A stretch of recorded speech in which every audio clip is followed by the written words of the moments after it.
Hello, everybody in YouTube land. I'm back again. We're going to do some more reading. Continue on with SAVITRI by Sri Aurobindo. Hope everyone is doing wonderful today. Sending you lots of love and light. We're all one. Todos somos uno. Muy bien. I love you all. If you like what I'm reading and are interested to hear more, please hit the like and subscribe button. And thank you for joining me on this journey. This is my first time ever doing anything like this on YouTube.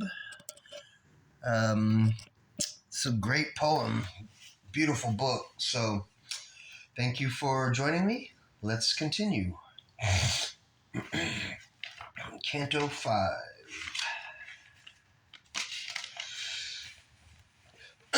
Title: The Yoga of the King, the Yoga of the Spirit's Freedom and Greatness. This knowledge first he had of time-born men, admitted through a curtain of bright mind that hangs between our thoughts and absolute sight. He found the occult cave and the mystic door near to the well of vision in the soul, and entered where the wings of glory brood, in the silent space where all is forever known, indifferent to doubt and to belief, avid of the naked real's single shock. He shore the cord of mind that ties the earth heart, and cast away the yoke of matter's law. The body's rules bound not the spirit's powers. When life had stopped its beats, death broke. Not in he dared to live when breath and thought were still. Thus could he step into that magical place, which few can even glimpse with hurried glance. Lifted for a moment from mind's labored works and the poverty of nature's earthly sight, all that the gods have learned is their self-known. There in a hidden chamber closed and mute,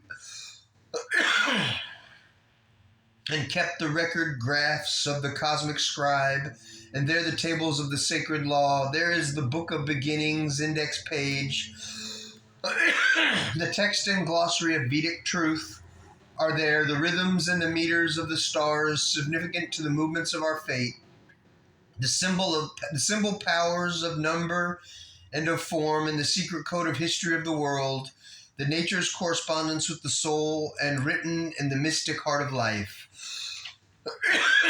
In the glow of the spirit's room of memories, he could recover the luminous marginal notes, dotting with light the crabbed ambiguous scroll, rescue the preamble and the saving clause, or the dark agreement by which all is ruled, that rises from material nature's sleep to clothe the everlasting in new shapes. He could reread now and interpret new, its strange symbol letters, scattered obtrusive signs, resolve its oracle and its paradox, its riddling phrases and its blindfold terms. Excuse me. The deep oxymoron of its truths, repliques, and recognize as a just necessity its hard conditions for the mighty work. Nature's impossible Herculean toil only her warlock wise craft could enforce. Its law of the opposition of gods, its list of inspersible contraries, the dumb great mother in her cosmic trance, exploiting from creation's joy and pain, infinity's sanction to the birth of form, accepts indomitably to execute, the will to know in an inconscient world, the will to live under a reign of death, the thirst for rapture in the heart of flesh,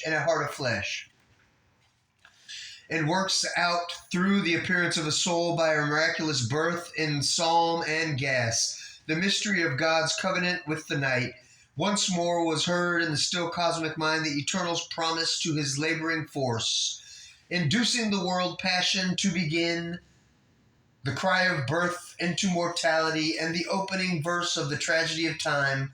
Out of the depths the world's buried secret rose. He read the original ukase kept back in the locked archives of the spirit's crypt, and saw the signature and fiery seal of wisdom in the dim power's hooded work, who builds in ignorance the steps of light. A sleeping deity opened deathless eyes. He saw the unshaped thought in soulless forms. New matter pregnant with spiritual sense. Mind, dare the study of the unknowable. Life, its gestation of a golden child. In the light flooding thought's blank vacancy, interpreting the universe by soul signs, he read from within the text of the without. The riddle grew plain and lost its catch obscure. A large luster lift the mighty page, a purpose mingle with the whims of time, a meaning met the stumbling pace of chance, and fate revealed a chain of seeing will, a conscious wideness filled the old dumb space. In the void he saw throned the omniscient supreme, a will, a hope, immense now seized his heart. And to discern the superhuman's form, he raised his eyes to unseen spiritual heights, aspiring to bring down a greater world. The glory he had glimpsed must be his home. A brighter, heavenlier sun must soon illume this dust room with its dark internal stare, the infant soul in its small nursery school, mid objects meant for a lesson hardly learned, outgrown its early grammar of intellect and its imitation of earth, nature's art, its earthly dialect to God language change, and living symbols study reality, and learn the logic of the infinite. The ideal must be nature's common truth. The body illumined with the indwelling God, the heart and mind feel one with all that is. A conscious soul live in a conscious world. As through a mist a sovereign peak is seen, the greatness of the eternal spirit appeared, exiled in a fragmented universe. Amid half semblances of diviner things, these now could serve no more his regal turn. The immortal's pride refused to do the doom to live, a misery to the scanty bargain made between our littleness and bounded hopes, and the compassionate infinitudes. His height repelled the lowness of earth's state. A wideness discontented with its frame, resiled from poor ascent to nature's terms. The harsh contract spurn the diminished lease. Only beginnings are accomplished here. Our basis matter seems alone complete. An absolute machine without a soul, or all seems a misfit of half ideas. Or we saddle with the vice of earthly form, a hurried imperfect glimpse of heavenly things, guesses and travesties of celestial types. Here chaos sorts itself into a world, a brief formation drifting in the void, apings of knowledge, unfinished arcs of power, flaming of beauty into earthly shapes, love's broken reflexes of unity. Swim, fragmented mirrorings of a floating sun, a packaged assemblage of crude tentative lives, are pieced into a tessellated whole. There is no perfect answer to our hopes. There are blind, voiceless doors that have no keys. Thought climbs in vain and brings a borrowed light. Cheated by counterfeit soul to us in life's mart, our hearts clutch at a forfeited heavenly bliss. There is provender for the mind's satiety. There are thrills of the flesh, but not the soul's desire. Here, even the highest rapture time can give is a mimicry of ungrasped beatitudes.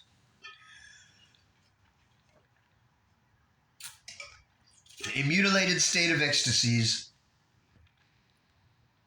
A wounded happiness that cannot live, a brief felicity of mind or sense, thrown by the world power to her body slave, or a simulacrum of enforced delight.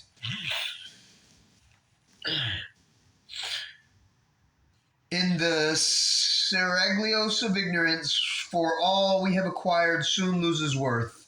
An old disvalued credit in time's bank imperfections check drawn on the inconscient.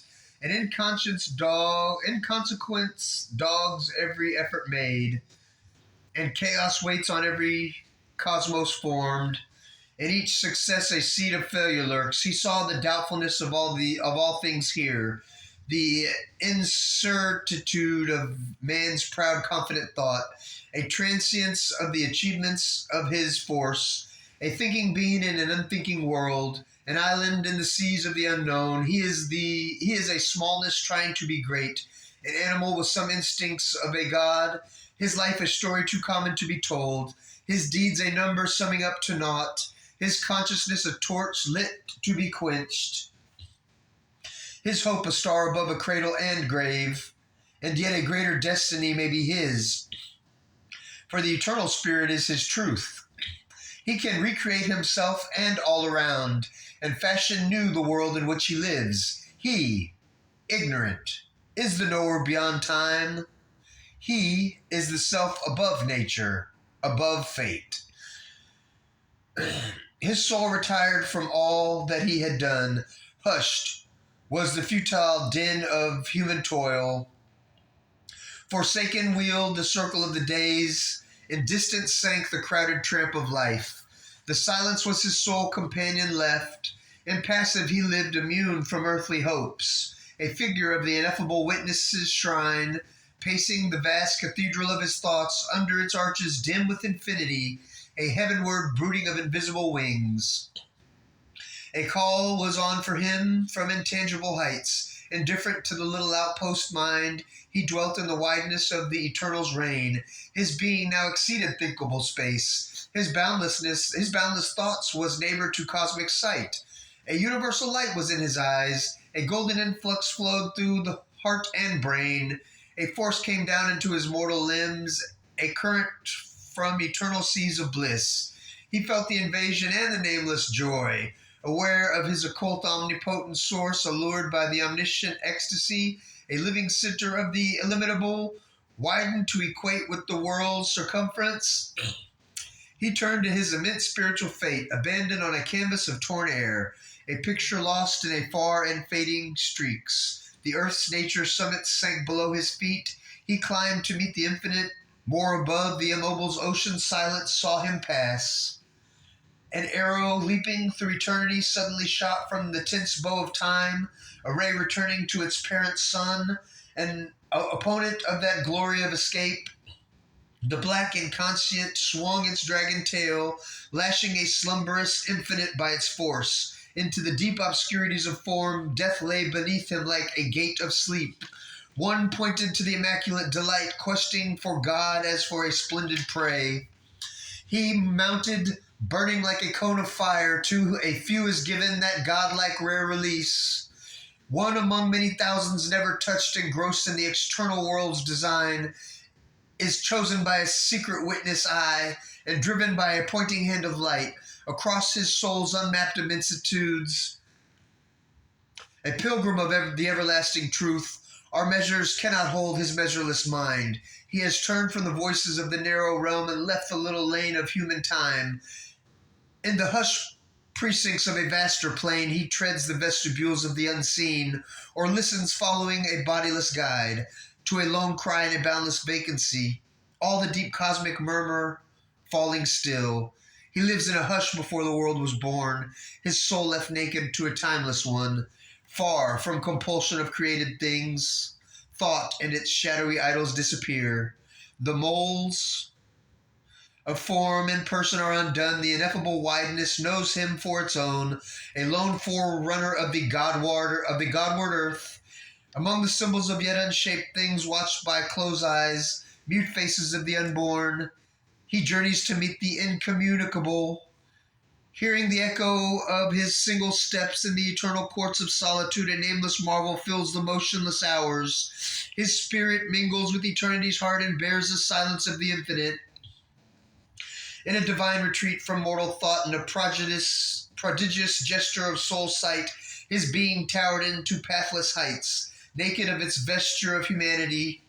And thus it rose to meet him bare and pure. A strong descent leaped down, a might, a flame, a beauty half visible with deathless eyes, a violent ecstasy, a sweetness dire, enveloped him with its stupendous limbs, and penetrated nerve and heart and brain that thrilled and fainted with an epiphany. His nature shuddered in the unknown's grasp.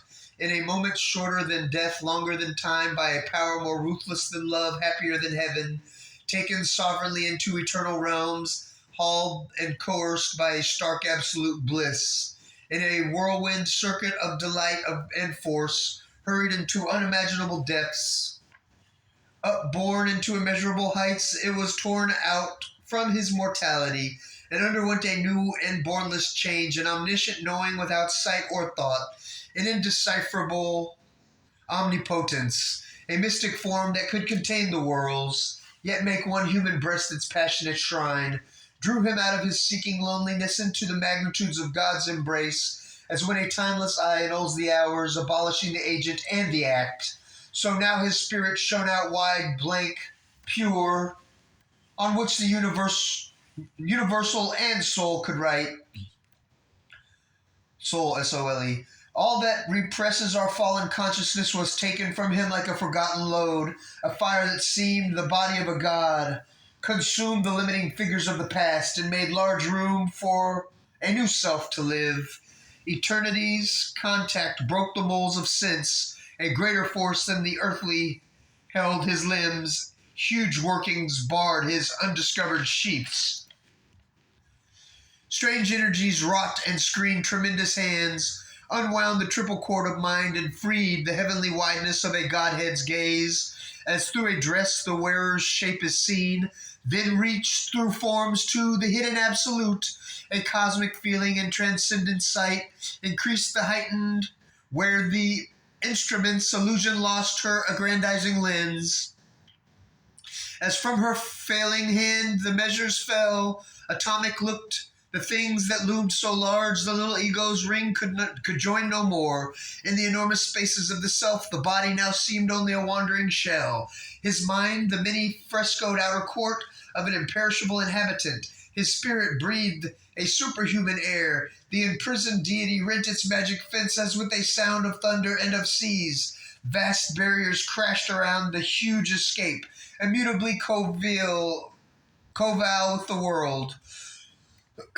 Circle, and of every hope and toil, inexorably drawn round thought and act, the fixable, immovable peripheries efface themselves beneath the incarnate's tread, the dire veilment and the bottomless crypt between which life and thought forever move, forbidden still to cross the dim dread bounds, the guardian darkness mute and formidable, empowered to circumstance the wingless spirit in the boundaries of mind and ignorance, protecting no more a dual eternity, vanished, rescinding their enormous role. Once figure of creation's vain ellipse, the expanding zero lost its giant curve.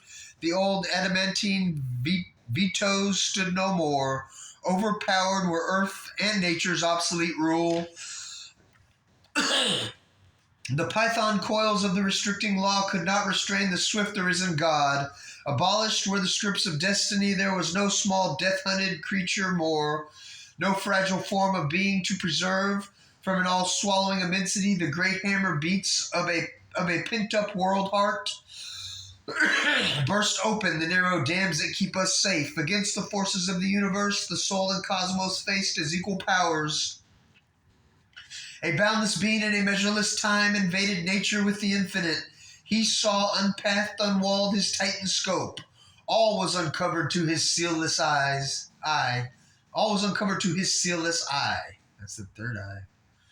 A secret nature stripped off her defense, one in a dreadful half-light formidable, overtaken in her mighty privacy, lay bare to the burning splendor of his will, in shadowy chambers lit by a strange sun, and opening hardly to hide mystic keys. Her perilous arcanes and hooded powers confessed the advent of a mastering mind, and bore the compulsion of a time-born gaze, incalculable in their wizard modes, immediate and invincible in the act. Her secret strengths, native to greater worlds, lifted above our needy limited scope the occult privileges of demigods, and the sure power pattern of her cryptic signs, her diagrams of geometric force, her potencies of marvel-fraught design, courted, employed by an earth nurse might, a conscious nature's quick machinery, armed with the latent splendor of miracle, the prophet passion of a seeing mind, and the lightning bareness of a free soul force, all once impossible and deemed, could now become a natural limb of possibility, a new domain of normalcy supreme, an almighty occultist erects in space. This seeming outward world which tricks the sense, he weaves his hidden threads of consciousness. He builds bodies for his shapeless energy. Out of the unformed and vacant vast, he has made his sorcery of solid images, his magic of formative number and design, the fixed irrational links none can annul, the crisscross tangle of invisible laws, his infallible rules, his covered processes, achieving unerringly and inexplicable creation where our error craves dead frames of knowledge for a living ignorance. In her mystery, moods divorced from the Maker's laws, she too as sovereignty creates her field, her willing shaping an undetermined vast, making a finite of infinity.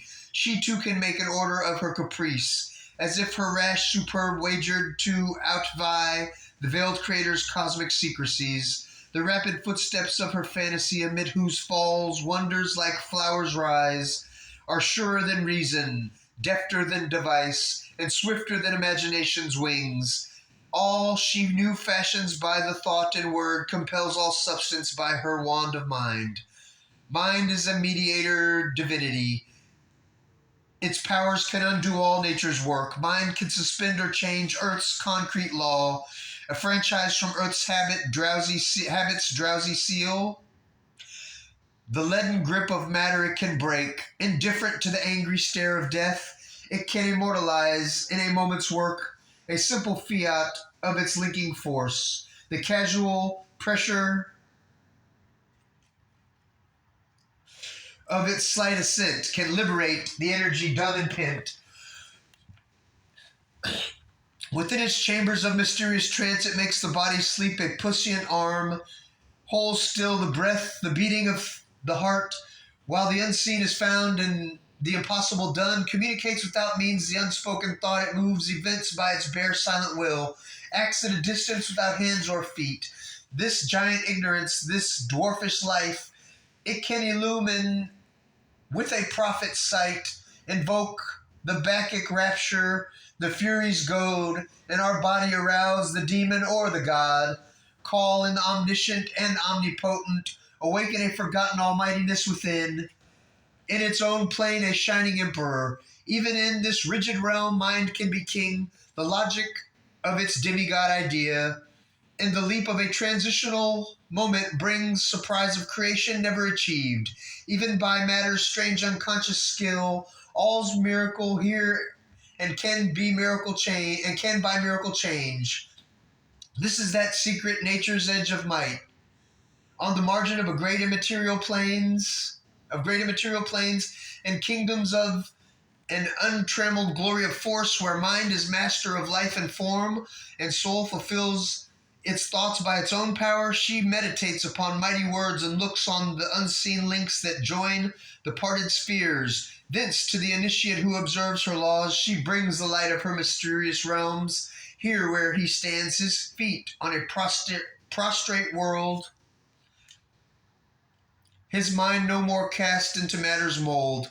Over their bounds and spurts of splendid strength, she carries their magician process and the formulas of their stupendous speech, till heaven and hell become the purveyors of to earth, and the universe the slave of mortal will. A mediatrix will with veiled and nameless gods, whose alien will touches our human life. Imitating the world magician's ways, she invents for her self-bound free will its grooves, and feigns for magic's freaks a binding cause. All worlds she makes the partners of her deeds, accomplices of her mighty violence. Her darling leaps into the impossible. For every source she has taken her cunning means. She draws from the free love marriage of the plains elements for her creation tour de force, a wonder weft of knowledge incalculable, a compendium of divine inventions, feats she has combined to make the unreal true, or liberate suppressed reality. In her unhedged Circean wonderland, pell-mell she shepherds her occult mightiness, her mnemonics of the craft of the infinite, jets of the screen's subliminal caprice, tags of the gramarye of inconscience, freedom of a sovereign truth without a law, thoughts that were born in the immortal's world, oracles that break out from behind the shrine, warnings from the demonic inner voice, and peeps and lightning leaps of prophecy, and intimations of the inner ear. Abrupt intervention, stark and absolute, and the superconscious unaccountable acts have woven her balanced web of miracles and the weird technique of her tremendous art. This bizarre kingdom passed into his charge. One resisting more, the more she loves, her great possessions and her power lore.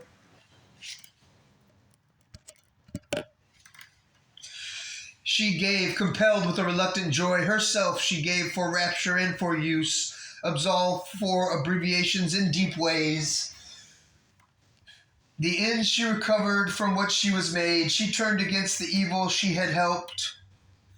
Her engined wrath, her invisible means to slay, her dangerous moods and arbitrary force, she surrendered to the service of the soul, in the control of the spiritual will. A greater despot tamed her despotism, assailed surprise in the fortress of herself, conquered by her own unexpected king, fulfilled and ransomed by her servitude. She yielded in a vanquished ecstasy, her sealed hermetic wisdom forced from her, fragments of the mystery of omnipotence. A border sovereign is the occult force, a threshold guardian of the earth's scenes beyond. She has canalized the outbreaks of gods and cut through vistas of intuitive sight. A long road of shimmering discoveries, the worlds of a marvelous unknown were near. Behind her an ineffable presence stood. Her reign received their mystic influences, their lion forces crouched beneath her feet. The future sleeps unknown behind their doors. A bismuth infernal gaped round the soul's steps and called to its mounting vision peaks divine, an endless climb, an adventure of the idea. There tirelessly tempted the explorer, mind and countless voices visited and charmed ear. A million figures passed and were seen no more. This was a forefront of a god's thousandfold house. Beginnings of the half-screened invisible, a magic porch of entry glimmering, quivering in a penumbra of screened light, a court of mystical traffic of the worlds, a balcony of miraculous facade. Above her lightened high immensities, all the unknown looked out from the boundless. It lodged up an edge of hourless time, gazing out of somewhere everlasting now. Its shadows gleaming with the birth of gods, its bodies signaling the bodiless, its foreheads glowing with the oversoul, its forms projected from the unknowable, its eyes dreaming of the ineffable, its faces staring into eternity. Life in him learned its huge subconscient rear, the little fronts unlocked to the unseen vast. Her gulf stood nude, her far transcendences flamed in a transparencies of crowded light. A giant order was discovered here, of which the tassel and extended fringe are the scant stuff of material lives. This overt universe, whose figures hide the secrets merged in superconscient light, wrote clear the letters of its glowing code. A map of subtle signs surpassing thought was hung upon a wall of inmost mind. Illumining the world's concrete images into significant symbols by its gloss, it offered to the intuitive exegete its reflex of the eternal mystery. Ascending and descending twixt life's poles, the series kingdoms of the graded law plunged from the everlasting into time. Then, glad of a glory of multitudinous mind enriched with life's adventure and delight, and packed with the beauty of matter's shapes and hues, climb back from time into undying self. Up a golden ladder carrying the soul, tying with diamond threads the spirit's extremes, in this drop from consciousness to consciousness, each leaned on the occult's inconscious power, the fountain of its needed ignorance, archmason of the limits by which it lives. In this soar from consciousness to consciousness, each lifted tops to that from which it came, origin of all that it had ever been, and home of all that it could still become, an organ scale of the eternal's acts, mounting to their climax in endless calm, paces of the many vistas wonderful, predestined stadia of the evolving way. Measured of the stature of the growing soul, they interpreted existence to itself, and mediating twixt the heights and deeps, united the veiled married opposites, and linked creation to the ineffable. At last, high world was seen where all worlds meet. In this summit gleam where night is not nor sleep, the light began of the Trinity Supreme. All there discovered what it seeks for here. It freed the finite into boundlessness and rose into its own eternities. The inconscient found its heart of consciousness. The idea and feeling, groping in ignorance, at last clutched passionately to the body of truth.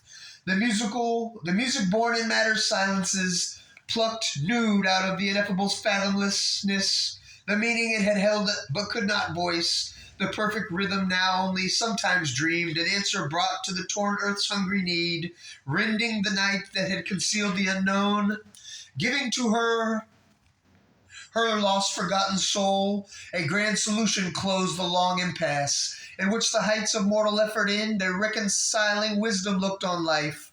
It took the striving undertones of mine and took the confused refrain of human hopes and made of them a sweet and happy call. It lifted from the underground of pain the inarticulate murmur of our lives and found for it a sense illimitable, a mighty oneness, its perpetual theme.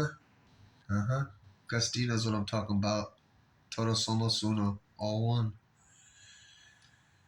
It caught the soul's faint, scattered utterances, read hardly twixt our lines of rigid thought. Our mid this drowse and coma on matter's breast. Heard like disjointed mutterings in sleep, it grouped the golden links that they had lost and showed to them their divine unity, saving from the error of divided self the deep spiritual cry and all that is. All the great words that toiled to express the one were lifted into an absoluteness of light, an ever-burning revelation's fire, and the immortality of the eternal voice. There was no quarrel more of truth with truth. The endless chapter of their differences, retold in light by an omniscient scribe. That was Sri Aurobindo in my third death experience. He brought me to the cloud and led me to the still magnetic light where I get that good game, and before I decided to come back so I could do like stuff that I think is purely awesome, like spend time here with y'all reading you this great poem. Anyways, we carry on. It grouped like golden links that they had lost and showed to them their divine unity, saving from the error of divided self the deep spiritual cry and all that is. All the great words that toiled to express the one were lifted into an absoluteness of light, an ever-burning revelation's fire, the immortality of the eternal voice. There was no quarrel more of truth with truth, the endless chapter of their differences retold in light by an omniscient scribe. Traveled through the differences towards unity, mind's winding search lost every tinge of doubt, led to its end by an all-seeing speech that garbed the initial and original thought. Ooh, I'm tripping. This is like mind-blowing. I love this. Thank you, Sri Aurobindo. Thank you, Divine Light. Victory to the Divine Light. We're all one. All right, I'm going to continue. Ooh, my whole head is tingling. Lit up. Sorry, 590. Retold in light by an omniscient scribe, traveled through difference towards unity. Mind's winding search lost every tinge of doubt, led to its end by an all-seeing speech that garbed the initial and original thought. With the finality of an ultimate phrase, united were time's creative mood and tints to the style and syntax of identity. A paean swelled from the lost musings' deeps. An anthem pealed to the triune ecstasies, a cry of the moments to the immortal's bliss, as if the strophes of a cosmic ode, a hierarchy of climbing harmonies, people with the voices and with visages, aspired in a crescendo of the gods, from matter's abysmuses to the spirit's peaks above where the immortal's changeless seats, white chambers of dalliance with eternity, and the stupendous gates of the alone, ALONE. Across the unfolding of the seas of self appeared the deathless countries of the one, a many-miracled consciousness unrolled, vast aim and process and unfettered norms, a large nature's great familiar roads, a franchise from the net of earthly sense, calm continents of potency were glimpsed, homelands of beauty shut to the human eyes, half seen at first through wonder's gleaming lids. Surprise the visions with felicity, sun belts of knowledge, moon belts of delight, stretched out in ecstasy of widenesses. Beyond our indigent corporeal range, there he could enter, there a while abide, a voyager upon uncharted routes, fronting the viewless danger of the unknown, adventuring across enormous realms, he broke into another space and time. Period. End of Canto 5, end of Book 1. Next, we'll be going on to read, well, anyways. Book 2, Book of the Traveler of Worlds. Victory to the Divine Light. If you like my video, please hit the like and subscribe button. If you like puppy dogs, please hit the like and subscribe button. If you like me, or even if you don't, I like you. Hit the like and subscribe button. Victory to the light. We're all one. Love always wins. Todos somos uno. Muy bien. Be the change you want to see in the world today. In this moment and now. We can do it. Love one. Victory to the divine light. All one. Love and light. Love.